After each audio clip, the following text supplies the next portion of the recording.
Hi, everybody, and welcome back to American History in a Nutshell, the podcast that takes you on a journey through the rich tapestry on the North American history. I'm your host, Alejandro, and today we're reaching the final frontier of our exploration. I'm here with Diane and Santiago, and in this episode, we delve into the pivotal moments and the lasting legacies that shapes the literacy landscape of North America, from the scribed word to the digital age. Join us and we uncover the power of literacy in America. As we embark on this final episode, it's crucial to understand the legacy has been driving force behind the formation of societies and the dissemination of knowledge throughout history. In early North American history, literacy was primarily limited to religious and political elites. However, as the colonies grew and evolved, so did the importance of education and literacy for the masses. As we delve into the significance of literacy in North American history, it's impossible to ignore the profound impact and dissemination of Black communities and the institution of the slavery. The journey towards legacy to the Latin American Africans was fought with obstacles and oppression, yet their unwavering determination to acquire knowledge played on the pivotal role in shaping of the course of American history. The story of Americans and literacy begins with the forced migration of millions of slave Africans to North America. Slavery was not only an economical system but also a means to suppress and control individuals by denying them access to education and information. Slave owners furthered that literacy would empower slave people, allowing them to change the oppressive structure that held them in the bondage. In those days, Afro-Americans have to fight against the slavery and the cruelty of the white people. So a way to do that was writing in their own way. So they start to write, and it allowed them to be free. So it is a start point for many communities to be free, because if they write something, it could be a right for many years and many people can read it. So it is a voice that those people have, and it helped them to be free. Okay, for what you can say, it seems that is a really important pillar in American history. It is such a way for them to start a transition in those years where they were oppressed by white people. And with that, I wanted to start my point, because in a lot of their stories, we can see that they just not only expressed their daily lives, but also they critique what was happening to them, how they were silenced in some way, and how hard it was for them to create a community that wasn't able to live properly. And with this, I wanted to introduce Ernest Hemingway in a way that he is also someone that critiques a lot. For example, he does it with war, with For Whom the Bell Tolls, that he doesn't romanticize what is going on in his novel. He really gives a realist perspective, in a way that you can feel how people are treating the war, how the stakes are so high.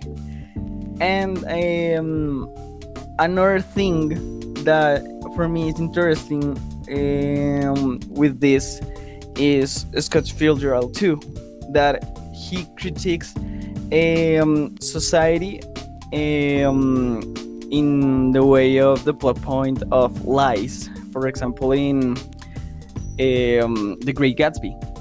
Here he critiques the excesses of people and how this linked with how they achieve these successes by lies, change people, and how because of this they can lose everything.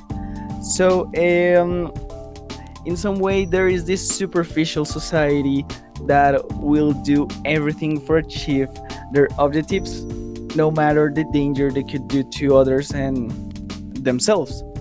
Criticizing that this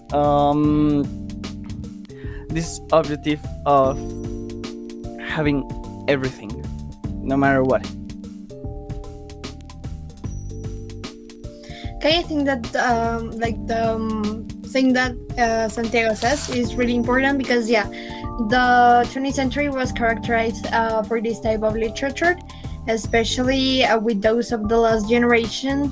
That is true. They basically criticize the way that the society lived regarding like the social classes, the world, and like the power that they have over other countries. And yeah, I think that is pretty interesting to analyze that because it's like a point that it's like a point that can that we can take in order to understand how the literature begin to evolve after the 20s. Other thing that I would like to mention is that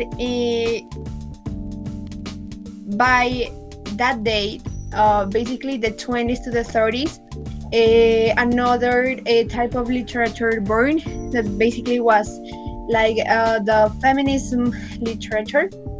So a lot of women begins to write about their context, about the things that they needed in order to like participate actively in the society. So yeah, I think that it changed the traditional rules, probably the gender roles.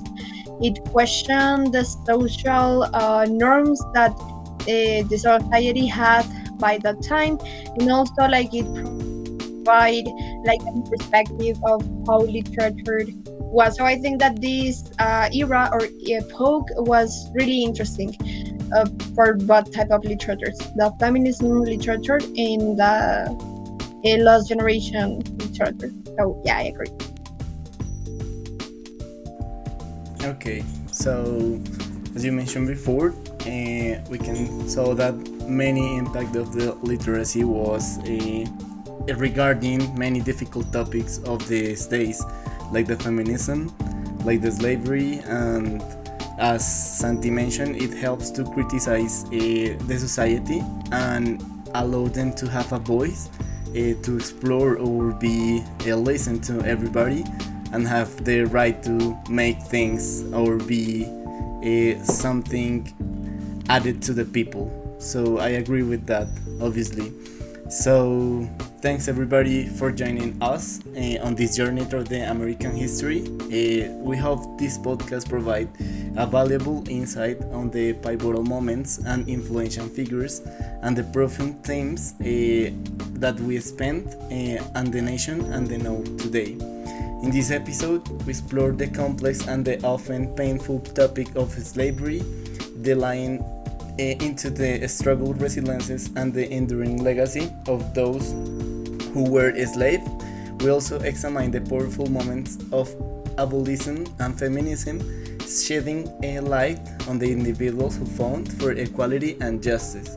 We discuss the profound impacts of literacy gains such as Ernest Hemingway and other influential authors who captured the essence of American life and challenged society norms through their works, and their contribution to the literature continue to resonance and provoke through controversies.